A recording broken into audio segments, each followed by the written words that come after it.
What's happening, everybody? Monday, November 25th, 2024. Wow, got ahead of myself there. My name is Kevin Smith. Thank you all so much for tuning in to Loud Majority Live.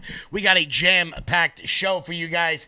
Today, Elon Musk trolling the liberal media in a way that only he can do, both physically and financially, in one of the funniest things I think I've ever heard in my entire life. Some Democrats beginning to come around to the fact of why they lost, and some refusing to accept reality. We're going to have a little bit of fun with that. Also, the State Department holds a giant crying session over their loss to Donald Trump in one of the weirdest stories I think I've ever seen. Also, we're getting a look at what could be cut in the new Department of Government Efficiency, DOGE, of course, headed up by Elon Musk and Vivek Ramaswamy, and the subcommittee being chaired by Marjorie Taylor Greene. Pretty excited to see all of that. We're going to dive into all of that good stuff today. Before we get started, guys, hit that thumbs up button, share the video out all over the place. We're rocking, we are rolling today. I want to say hello to everybody. Let's get this up. Boom. Oh no, where the hell did it go? There it is. There's the live chat. Hello, everybody. What's happening? Marissa, AC Knight, how are you? As always, very good to see you guys. Tommy Girl, hello. TPH, what's happening? Saying hello to everybody as we get rocking and rolling here. Also, real quick, guys, big Black Friday sale over at loudmajorityusa.com. Make sure you guys head on over there. Use promo code Black Friday. That's going to be running all week. Check out all the good stuff over there. That's loudmajorityusa.com. Promo code Black Friday. Oh, yeah. And, of course, for the viewers of this show, the exclusive viewers of this show, if you use promo code Black Friday, you're gonna get a free Trump flag. You're gonna get a free Trump flag today. Giddy up, let's go. Tim, how are you? Jeanette, how are you? Bansky Mike, what's happening? What is happening? Sagan, how are you? Tina, hello. Deb, what's happening? Yeah, we're going to have a little bit of fun today because Elon buying MSNBC might be one of the funniest damn things I've ever heard in my entire life. Just for no particular reason other than it's funny. Is it a terrible business investment? Probably. But it'll be hilarious nonetheless. So, let's dive right on in. Because before we get to that, I want to... there's some late breaking news at the moment. Donald Trump has come out with an endorsement of Matt Gaetz' replacement in Florida 1. He has come out and backed someone named Jimmy Patronis to fill Matt Gaetz' seat in Congress. President-elect Donald Trump has backed Jimmy Patronis in order to fill Congressman Matt Gaetz' seat if Patronis decides to run. Trump posted on Truth Social a special election is set to fill Gaetz' seat. Jimmy Patronis, the chief financial officer for the great state of Florida, has done a tremendous job as the CFO, where he serves as the state's fire marshal. All right. Going a bit pro-business on that end. We know that Trump nominated Gaetz, blah, blah, blah. Gaetz announced he would not be rejoining the 119th Congress, which has set a special election for his seat in motion. Patronis has not officially announced he's going to run, but backing from Trump will make the potential bid more likely. Last week, Patronis posted on X, I am strongly considering a run for Florida's first congressional district. We've got a historic opportunity to fight the swamp and the lawfare and return power back to the hands of Americans. Patronis is the chief financial officer and serves in the state's cabinet. He has also served as a representative in the Florida legislature. We don't know a lot about this guy. Is he going to be a fighter the way Matt Gaetz was? I got to be honest, I don't know the guy, but it's going to be pretty hard to fill those shoes. Now, obviously, that's a safe Republican seat. Whoever wins the primary wins the general election. I believe it's like an R plus 16 or something. It's a safe red seat. So we'll see what comes of that. Now, someone else who's going to be looking for a job very soon would be, of course, one Kamala Harris. As her time wanes in the White House, she's got nothing to do afterwards. So, what is she going to do? Well, it turns out she's got two options, both of which are hilarious. Kamala eyes a 2028 presidential run or a 2026 California gubernatorial run. According to a new report, this is majestic because nothing says Democratic politics like sucking, losing, and then thinking that you can run again. Vice President Harris is reportedly telling advisors to keep her political options open for a possible presidential run in 2028 or a campaign for governor in her home state after the loss of Donald Trump earlier this month. Harris has laid low since the election and has not made many public appearances. However, Harris is telling aides that she's staying in the fight, Politico reported. The vice president expects to gauge her options for running again in 2028 or making a bid for the governor of California in 2026 as she stays with family over the holidays. I thought she was the one running the country. So who is running the country? Because there is still an administration happening right now. I've got to know how many more days until January 20th. This just needs to end already. We need to get out of this misery. We need to get out of this misery that is the Democratic Party. This has got to end sooner rather than later. The hubris of someone like Kamala Harris to think that she can still run and still win. Honestly, I think it would be absolutely hilarious to see her run in a 2028 primary, a primary that is sure to be jam-packed with crazy people and irrational Democrats. Now, why do I say that? Because from where I'm sitting, all of the rational Democrats seem to have either flown the coop or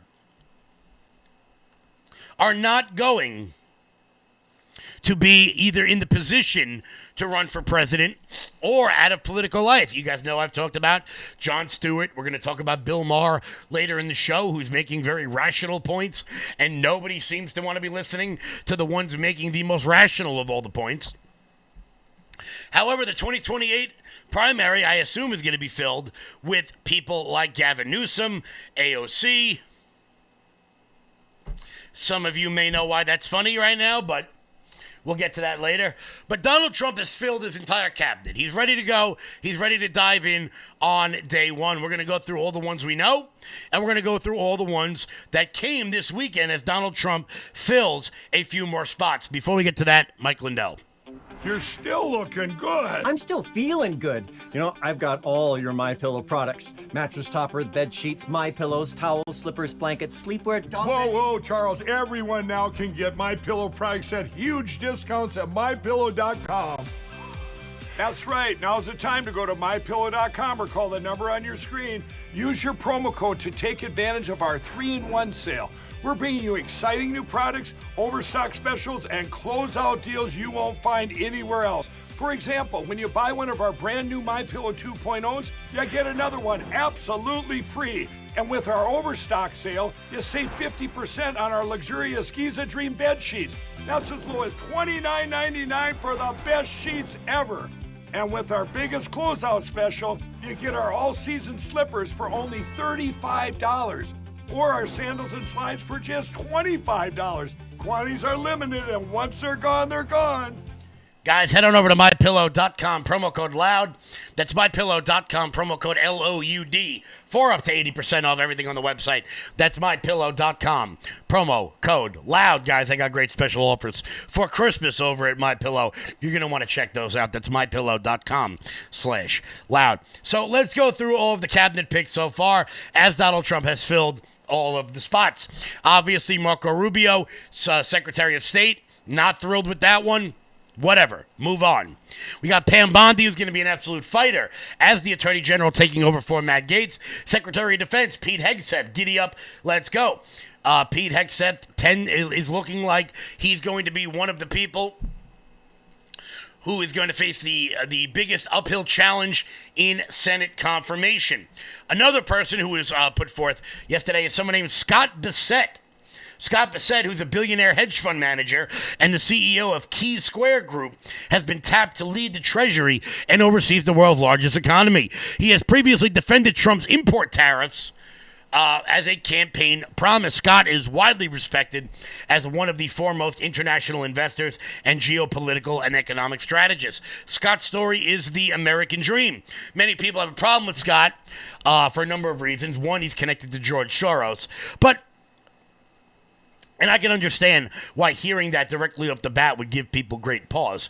But look, when you're at that upper echelon of economic markets in the billionaire class, all of these people run in the same circles. It's not out of the realm of possibility that they work together, that he worked for a subsidiary of them. I trust President Trump, particularly on appointing somebody Secretary of the Treasury who is going to enforce his tariff policy. That is what I care most about. He's gay, which I don't really care about, but it's an interesting little nugget. Actually, as a matter of fact, we're going to talk about Axios in a minute in a little while, because their CEO threw a temper tantrum about Elon Musk. But let's keep going through the cabinet picks. Homeland Security Secretary is Kristi Noem. Obviously, they had to put her as the Secretary of Homeland Security because they couldn't make her the CEO of PETA, obviously. I still can't believe she wrote that in her book. Not really the point. Doug Burgum, the Interior Secretary. We know Doug Burgum. Secretary of Agriculture, Brooke Rollins. That's, of course, a new one over the course of the last several days. Rollins' nomination was announced on Saturday. She's the president and founder of the America First Policy Institute, a think tank set up by former staffers in the first Trump presidency.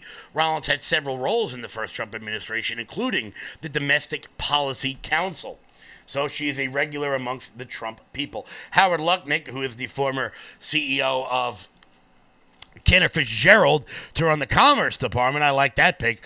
One of the more interesting ones that have caused quite a tizzy on the right for a number of reasons is the Oregon Congresswoman named to be the Secretary of Labor, and that is Lori Chavez DeRemer.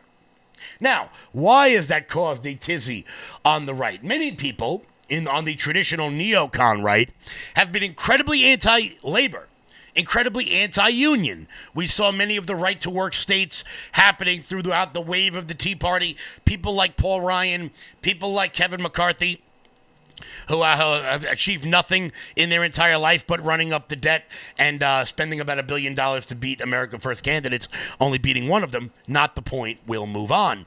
But she is a friend to the Teamsters.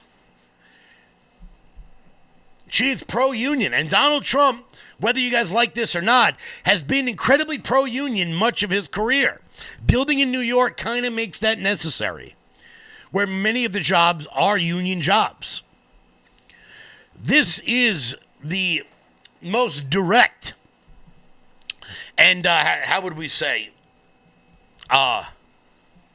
stark difference between the populist America First right and the neocon establishment on the right. Really moving them in a more pro-labor direction. What will this mean? Will we see a rise in union membership? Will we see a rise in trade laborers? I would like to see it. I would like to see it a whole hell of a lot. Obviously, HHS Secretary Bobby Kennedy, giddy up, let's go.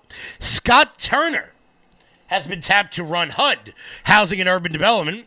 Scott Turner, he's a former Texas representative who also spent 9 seasons in the NFL. He previously served as the executive director of the White House Opportunity and Revitalization Council in the first Trump administration.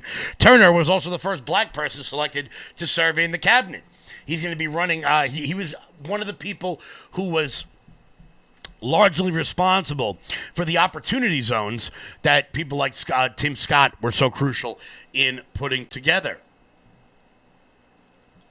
With that being said, we'll see how that goes. Obviously, we don't know a lot about this guy. Sean Duffy, obviously he's on Fox News. He's going to run the Department of Transportation, which, judging by the current Secretary of Transportation, you need no experience in that whatsoever. Linda McMahon, who was previously tombstoned by the next governor of Tennessee, if you know, you know, the former CEO of the WWE, who chairs Trump's transition team. She's been tapped to run the Department of Education, an extremely pro-school choice candidate at the top of the Department of Education. I'm liking it. I'm liking it a lot. Now, obviously, Lee Zeldin for EPA. Our boy Lee Zeldin, giddy up, let's go. Stefanik at the UN. Russ Voigt is going to head the OMB, which is a job he has already had. He's going to be heading that up again. He's caused much consternation amongst the left as the architect of Project 2025, a 922-page document that no one has read. Let's be honest. You haven't read it. I haven't read it. They haven't read it. Trump hasn't read it. I'd be shocked if Russ Voigt read the damn thing, and he's the one who wrote the document. Now, let's get to the one that has ruffled some feathers, that has caused the biggest tizzy, and that would be Tulsi Gabbard. Now, the part of this that I find so funny, and I've been using this as an example for quite some time about how Democrats feel about those who ought be on their side. Democrats do not hate me or you as much as they hate, say, a Candace Owens or a Dave Rubin or somebody who they feel should be on their side. Just look at the way they've treated Joe Rogan, a man who was once very much on their side. The same people who have lied to you constantly, up, down, left ways and front ways, sideways, and back ways, about everything over the course of the last 10 years, are the same people coming out and getting very, very upset about Tulsi Gabbard. She's a Russian asset. She's a stooge of Assad. All the crap. So when it comes to absolutely nonsense, bullshit statements that are said on television in order to drive down ratings, we have to go to Melonhead Adam Schiff. Let's talk about your former colleague who you just mentioned, Tulsi Gabbard. She's been picked as Director of National Intelligence. Just last week, Congresswoman Debbie Wasserman Schultz said Gabbard was, quote, likely a Russian asset. Do you share those concerns, or is that overstated? Well, I wouldn't describe her that way, but what I would say this, she has certainly echoed talking points for the Kremlin. She appeared to have taken Putin's side when he invaded Ukraine. And, you know, her fondness for Bashar al-Assad, someone who is gassing his own people, calls her judgment deeply into question. So here you have someone with very questionable judgment and no experience. That's not a great recipe for running the agencies.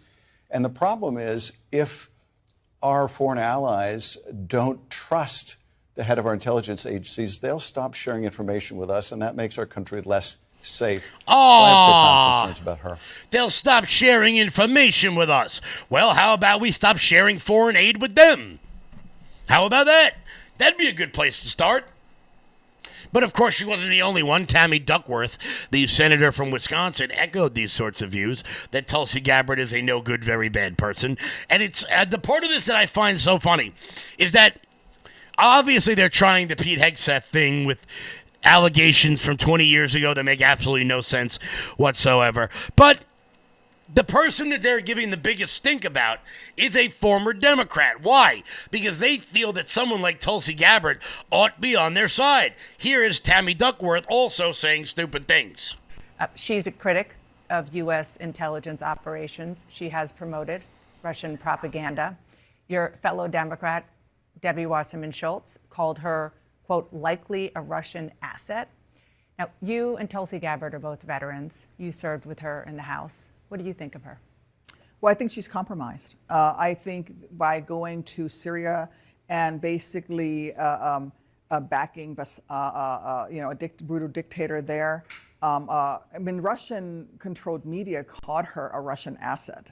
So I do think that we have a real deep concern whether or not she's a compromised person. And frankly, the U.S. Intelligence Committee, the U.S. intelligence community has identified her as having troubling relationships with America's foes. And so my worry is that she couldn't pass a background check.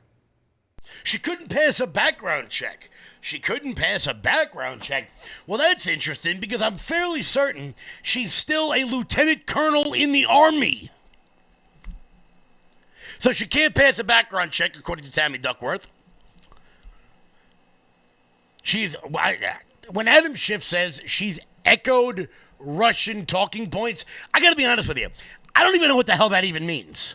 I have no idea what that means. Do I echo Russian talking points when I say I don't care about Ukraine? I don't care about Russia either. I don't care about it upways, downways, sideways, or backways. We've got enough problems of our own here. Senator Mark Wayne Mullins came out and pretty much put that to bed. You got to keep in mind that Tulsi Gabbard is still Lieutenant Colonel in the United States Army. She commands the reserve unit here in Oklahoma and Missouri. If she was compromised, if she wasn't able to pass a background check, if she wasn't able to do her job, she still wouldn't be in the Army. And so Tammy is absolutely dead wrong on this, and she should retract those words. That's the most dangerous thing she could say, is that a United States Lieutenant Colonel in the United States Army is compromised and is an asset of Russia. It's actually sad to hear her say that. When I heard her say that, I thought, I wonder if this is political, because she's upset that Tulsi Gabbard left the Democrat Party because they went woke.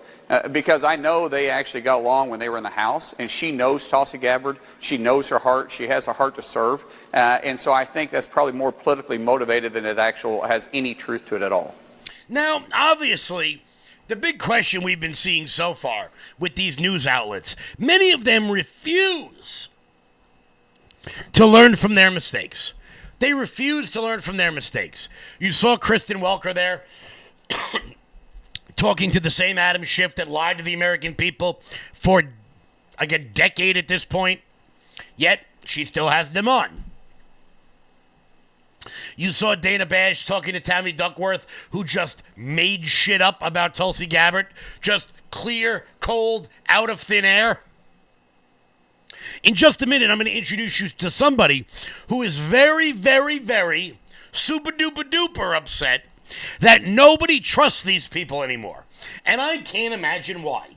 I cannot imagine why nobody trusts these self-important a-holes anymore. I can't imagine why. Maybe as trust in the media continues to wane, maybe you would think, hey, let's stop having on the same people that we know lie to us over and over and over again just because they have congressman or senator before their name. But some of these people will never learn. Before we get to that, guys, did you ever want to own a pair of night vision binoculars but didn't get them because of how expensive they were? Well, now you can get them for just under $200 with our sponsor, TacRite. Similar night vision goggles will sell for over $4,000 because once it's military grade, the price goes up. However, TacRite was able to find a revolutionary new technology that you can see even in the pitch dark. The night vision ones require at least some light in order to work. Our viewers can get a one-time amazing discount. Grab yours today for under $200. You don't even need a coupon code. Just visit TacRite. LFA.com. That is TacRite.LFA.com. This would make a great Christmas gift for anybody who's interested in the outdoors, hunting, the military, or just wants to feel safe in the middle of the night. Grab yours today because these supplies will not last. Guys, go to TacRite.LFA.com. That's TacRite.LFA.com. So I want to introduce you guys to the CEO of Axios. Now, some of you think that Axios is just another run-of-the-mill online newspaper, and you'd be right, because that's really all it is. However, many of these self-important idiots come from the special world of journalism, where you cannot question them, and they can put up walls around their world in order to stop or inhibit the barrier to entry, giving them the exclusive rights on what is or is not correct, giving them the exclusive say on what gets told to the American public. And he's very, very upset that we on X, influencers on X, people like myself, people like Nick Sorter, people like Rose Alerts, all my friends on X, have now become the media. Have now said to the American people, get away from these idiots. come to X, join the party. We're having a good time over here. He is very, very, very, very upset about this. And he goes on a bit of a rant, and Joe Scarborough over at CNN pats him on the back for doing so. Matters. Everything we do is under fire. Elon Musk sits on Twitter every day, or X today, saying like, we are the media, you are the media. My message to Elon Musk is bullshit. You're not the media. You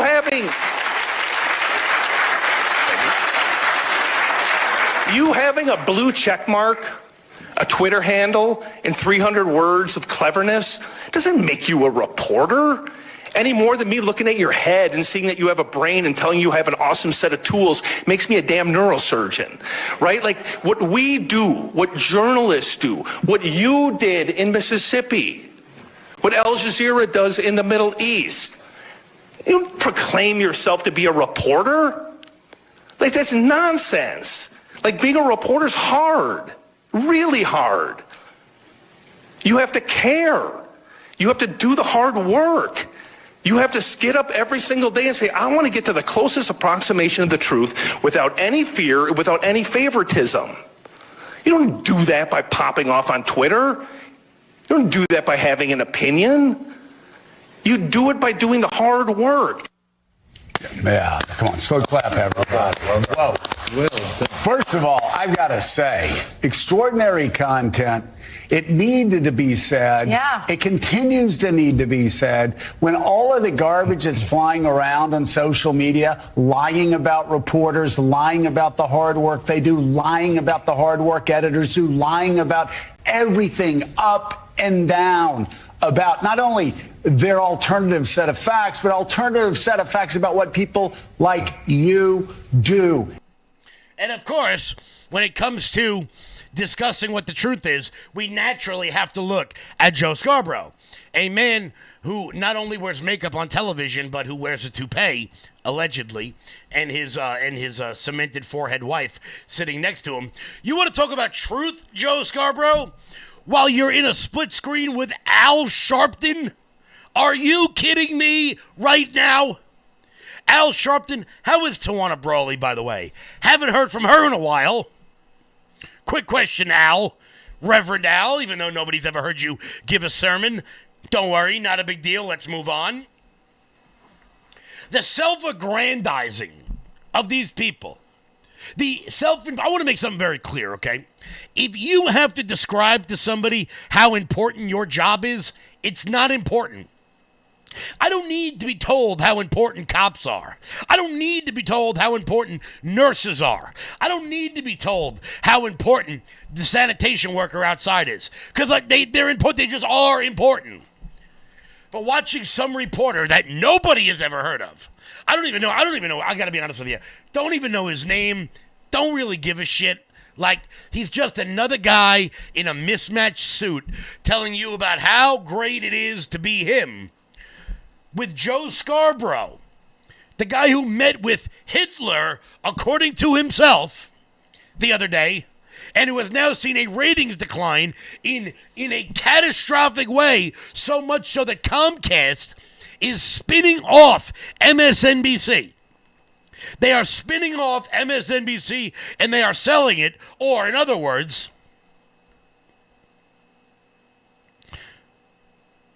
nobody cares what they have to say anymore.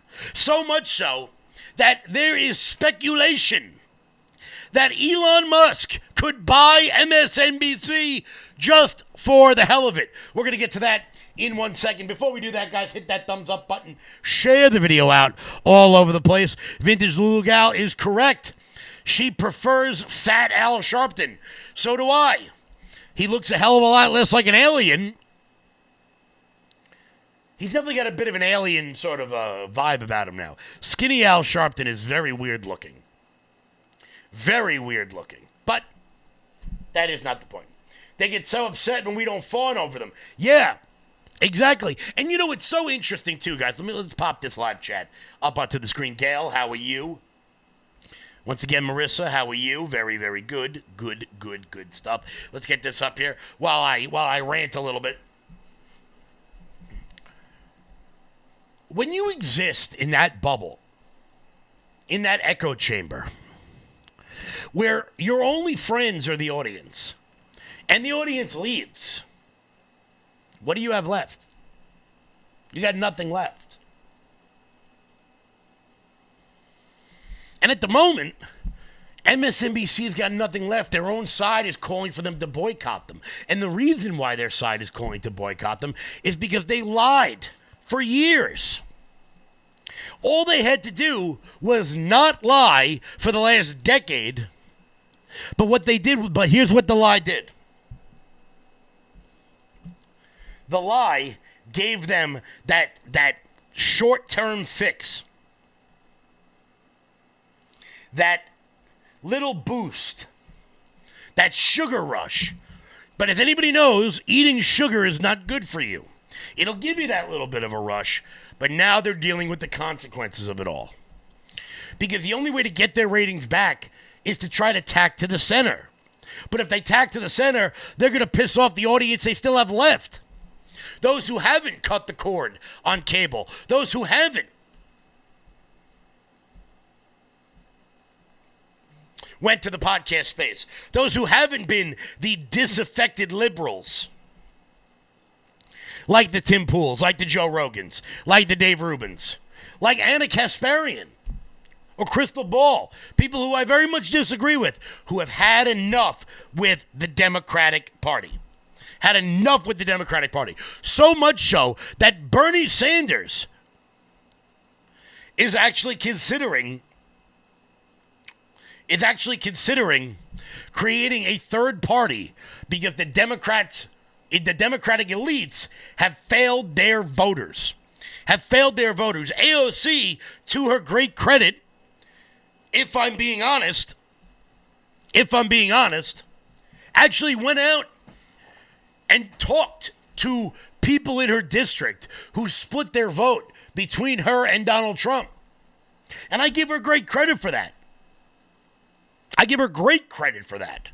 Actually asking the question, why did you vote for Donald Trump and a Democratic socialist? That's a great question. And it's because people are done with bullshit. They're done with fake people. I've long said that I respect AOC and Bernie Sanders a hell of a lot more than I'll ever respect Joe Biden or Kamala Harris, because AOC and Bernie actually believe what they're saying. They're wrong, but they believe the stuff that they're saying.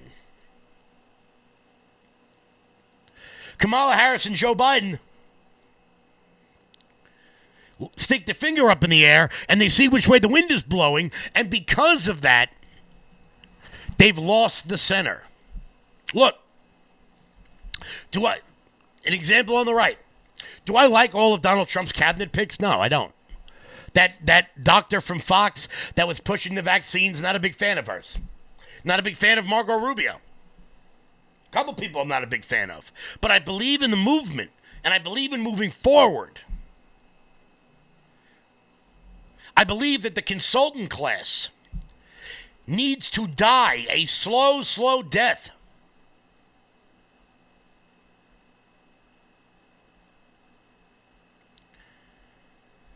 They've got to go.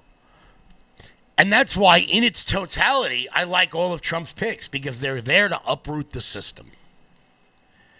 And take AOC, Bernie, the communists, they at least believe what they're saying. They believe exactly what they're saying. Bernie's had the same damn policies for like 40 years. You can't have the same views for 40 years and be full of shit. No possible way. No possible way. But there are still some people in the Democratic Party who don't get it. And this election, I've been sitting around for quite some time, really trying to analyze what this election was all about. Was it immigration? Was it inflation? Was it fed up with the neoliberal, neocon establishment? Was it all? No, it wasn't. It was none of those things. It was a repudiation to elitism. Now, when I say that, I want to be very clear. You can be an elite, but not be an elitist. Donald Trump is obviously elite. Elon Musk is obviously an elite. But they're not elitists. In just a minute, I'm going to show you 2 clips from Bill Maher's show that proves that he is an elite, but not an elitist. Because elitists think that because they are good at one thing, you ought to listen to them on all things. And between Bill and one of his other guests, they really break this down and put Neil deGrasse Tyson and Donna Brazile in their respective places. Before we get to that, guys, Armor Colostrum. The biggest benefit, honestly, has been with my skin. Skin was more hydrated, more radiant. This is the best superfood that you could take. It has all the essential nutrients you need for your skin, your gut, energy, focus, mood, performance. My hair has gotten so much thicker ever since taking this. I used to have a probiotic, a green juice that replaced it all with this Armor Colostrum. It is amazing. You gotta take it. If you want to try it, try armor.com.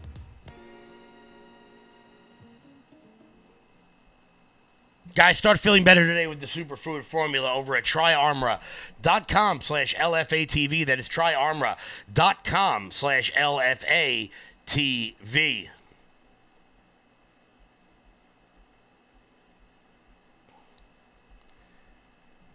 I'm sorry, Donnelly. I added a C at the end of a word.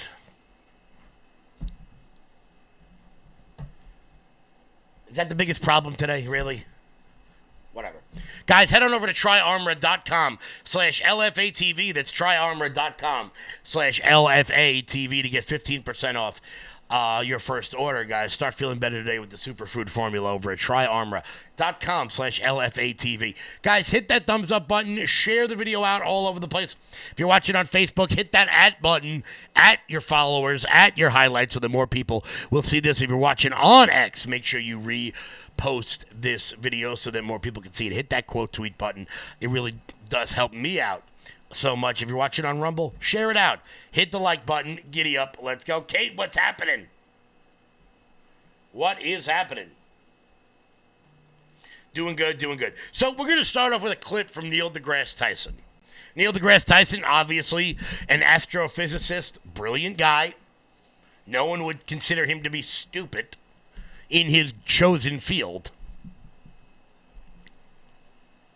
But just because you studied under guys like Carl Sagan and you made a really good TV show about the universe doesn't mean you know everything about everything. And here's Bill Maher putting him in his place on the topic of vaccines. So that means we're incapable as a species of truly understanding risk. And this goes to like vaccines, okay? I don't want to like poke the bear here, but what I'm saying is, the bear believes in vaccines, just being skeptical of all medical interventions, as everyone should. Well, except 99 out of 100 medical interventions, you're not saying, I need a second opinion. If you have tuberculosis, you don't need a second opinion. If you have polyps in your colon... It's not close to 99%. It's easily 99%. It is not. If you break a femur, you don't get a second opinion on that. I agree, but that's not most... things that happen to people. Lots of things that happen to people, and I'm thrilled that you don't ever have this happen in your life, but and I hope you never do.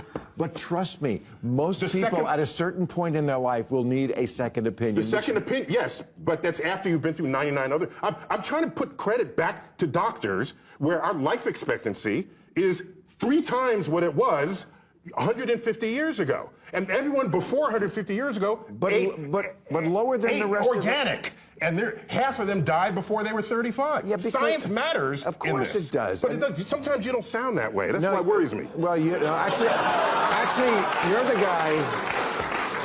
You're the guy who doesn't understand why the NBA team can't beat the Lakers. So I don't know. You're supposed to be the scientist, and you couldn't even admit that. But and as far as medicine goes, I could talk to you this about all day. But again, we do have a party to get to. But you know, this is not your field. You're not a doctor. No, but I'm a scientist. Excuse me. Yeah, that's not a doctor. No, hold on. That's not a doctor. I'm a scientist who You know knows what? probability When I statistics. get a goiter on Uranus, I'll call you. No, don't call me. But when it's time to assess risk, that's something that comes out of the world of probability statistics, and scientists are trained in that. And so there's a documentary on PBS.org right now that talks about what it means to accept a risk, or to, like in a vaccine. If you don't want to get a vaccine, that's like walking around with a baseball bat, fine. But if you hit someone with it, that's bad. There's a social contract to not infect other people. He's into the science moment. I'm ready to drink wine. Thank you, everybody. Now, look, I want to be clear. You guys know I show Bill Maher on this show all the time mostly because of the next clip I'm going to show you. But there is a guy who's got a PhD, who by all accounts is very, very smart in his chosen field, who thinks that he understands everything. And in relation to the part that Bill Maher said, Neil deGrasse Tyson very famously said that the best team in the WNBA could beat the LA Lakers. Now, look, I want to be clear. No, they can't.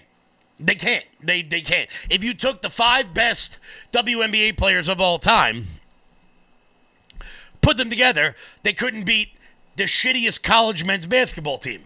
That's just a fact. That's why we have separate leagues. Now, with all that being said, over the course of the last couple of weeks,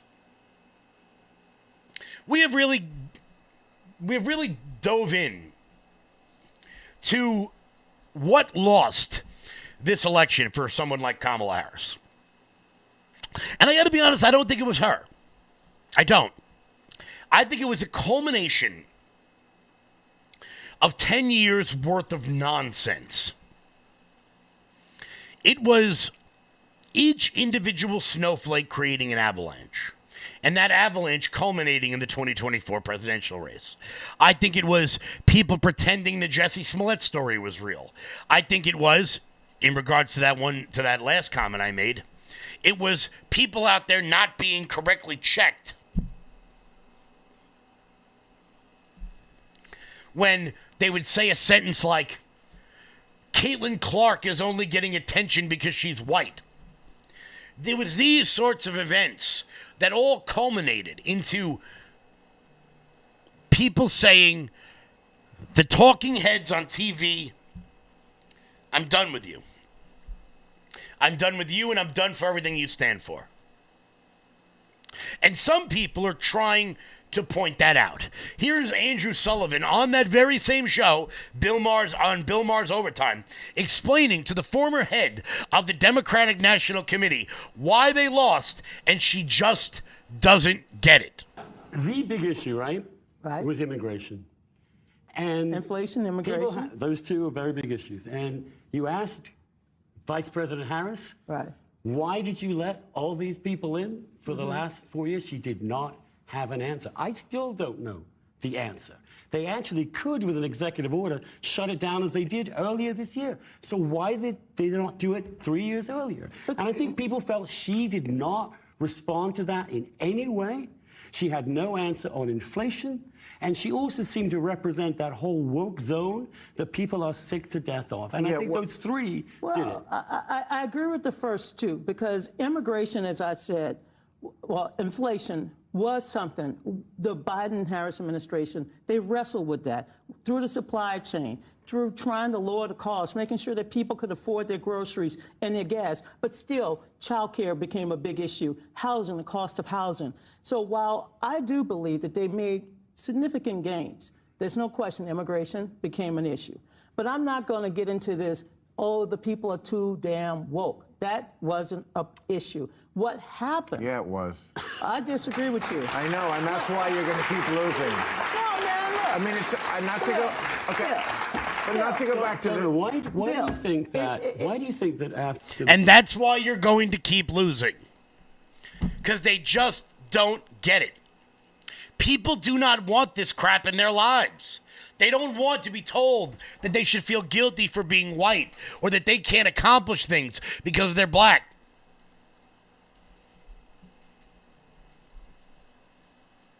People are done with it. They're just done with it. And until Democrats start to figure out why they lost, they're going to keep losing. And you know what? I'm all here for it. Woke was the whole issue. Absolutely.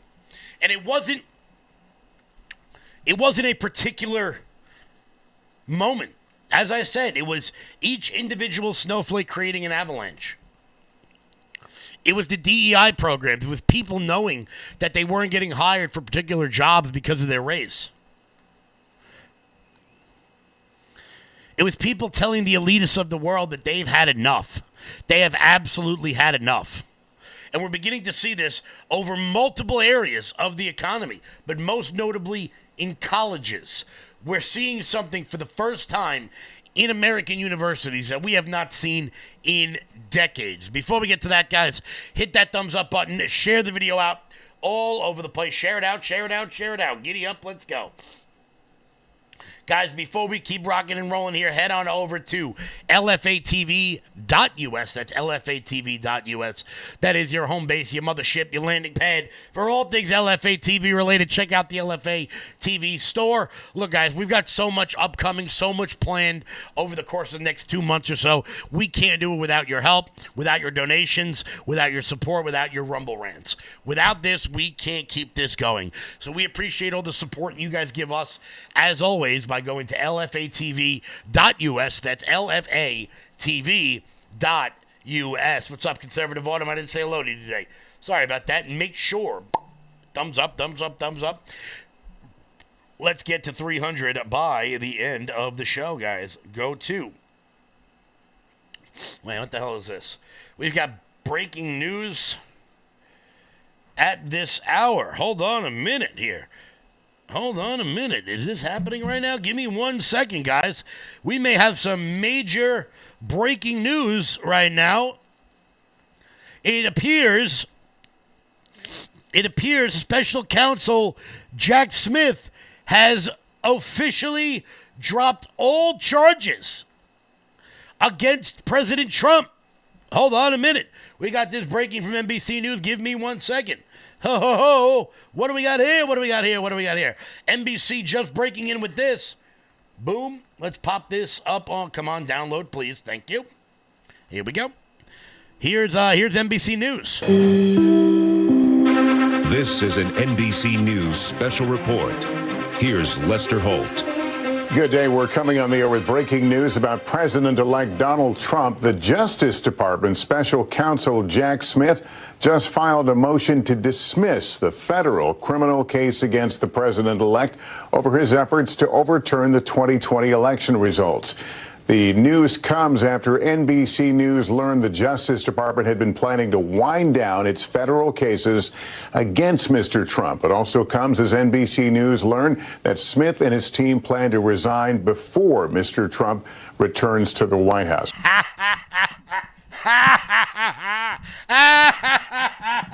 You know what? I gotta tell you guys, I think that,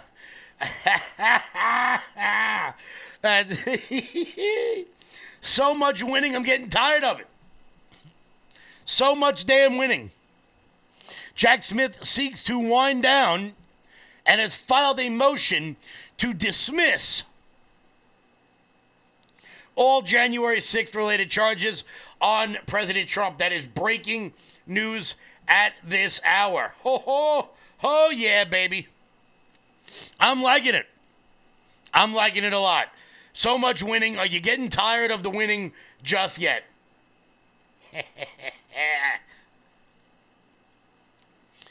That handsome devil escapes it yet again. Or here we go.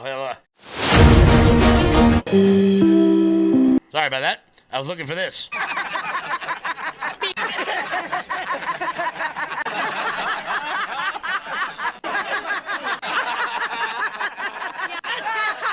That's all I got. That's all I got, baby. Ray Liotta laughing his ass off, knowing that Donald Trump has escaped yet again. Somewhere somewhere Rachel Maddow is crying. Somewhere Rachel Maddow is very, very sad that this is happening.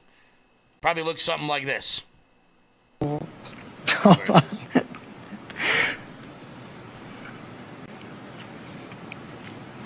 To at least 3.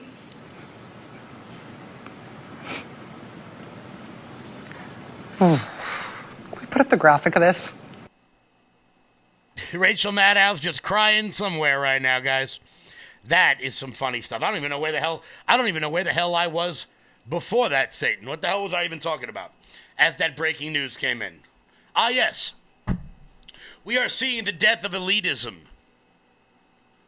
We are seeing the death of people who think that they ought to exist, who think that their opinions should trump truth, should trump facts. So much so that the CEO of NPR actually had the audacity to go out on television, I think this was at a TED Talk actually, and say that it is more important to preserve the narrative than to preserve truth. Here she is. But one of the most significant differences, critical for moving from polarization to productivity, is that the Wikipedians who write these articles aren't actually focused on finding the truth. They're working for something that's a little bit more attainable, which is the best of what we can know right now. And after 7 years there, I actually believe that they're onto something. That for our most tricky disagreements, seeking the truth and seeking to convince others of the truth isn't necessarily the best place to start. In fact, I think our reverence for the truth might have become a bit of a distraction that is preventing us from finding consensus and getting important things done. You hear that? Finding the truth is not as important as getting things done. No, lady, it's not. No, it isn't. Because if you get things done based in falsehood, you end up with very bad outcomes. But luckily, we've got Doge. And we're going to get to that in 1 second as we wrap up the day today, guys. Before we do that, head on over to loudmajorityusa.com. That's loudmajorityusa.com. Sign up for our newsletter. Check out the shop. Giddy up. We got Black Friday deals all over the damn place. Let's go. Where the hell is it? Boom, boom, boom. Let's pop this up right here, guys. Black Friday deals, guys. Use promo code Black Friday at checkout. Let's scroll. Look at this. Whoever makes this damn website is absolutely awesome. Whoever makes this website is absolutely great. All the phenomenal Christmas stuff. We've got Trump crop tops for the ladies out there. For all the 20-year-olds who like to wear those things, we got baby stuff. We got so much good stuff over here. LoudMajorityUSA.com. That is Black Friday deals. Oh, yeah. Oh, yeah. By the way, these shorts right here, I have a pair. They are absolutely spectacular. Grab those today, guys. Get your pet stuff. We got Trump Vance flags. Still left, guys. That's LoudMajorityUSA.com. Use promo code Black Friday today. So, speaking of Elon Musk and DOGE, the Department of Government Efficiency, Marjorie Taylor Greene has been appointed the head of the DOGE subcommittee, and she suggests that places like NPR and PBS could get serious funding cuts, if not cut their funding altogether. The president-elect's Department of Government Efficiency could set their sights on government-funded media programs like NPR, which you just saw the CEO of say the truth is not her major priority. Greene, who has been tasked with heading the new House Oversight Subcommittee to work with DOGE leaders like Vivek Ramaswamy and Elon Musk, mentioned the networks while discussing how she believes wasteful spending is happening all over the United States with Maria Bartiromo. Here's who that was. Tell us what you see as the most government waste. It's all over. Every single government department, program, grant programs, contracts, it is everywhere. And so when we look into a deep dive into this massive problem that's caused America to be $36 trillion in debt, we're going to have to go into all kinds of buckets. And that's how I'll be separating things on the Oversight Subcommittee on DOGE. We'll be looking at everything from government-funded media programs like NPR that spread nothing but Democrat propaganda. We'll be going into grant programs that fund things like sex apps in Malaysia, toilets in Africa, all kinds of programs that don't help the American people. I want to talk to the people at the Pentagon and ask them why they can't find billions of dollars every single year and why they fail their audit. But not just that. I think this is a great idea. I don't know why we have state-funded media anyway. It's not like PBS and NPR aren't able to secure large donors like the Koch brothers and the Soros Foundation in order to push their propaganda. Let them do that on their own. As Senator John Kennedy said, I don't think the American people should fund countries that hate us. They ought to hate us for free. Well, PBS and NPR can do the same damn thing. If you like PBS, if you like NPR, then tune into it. I'm not quite sure why the hell I've got to pay for it. But self-important assholes like the guy from Axios and that lady from NPR think it is your responsibility to fund their propaganda. I say no, thank you.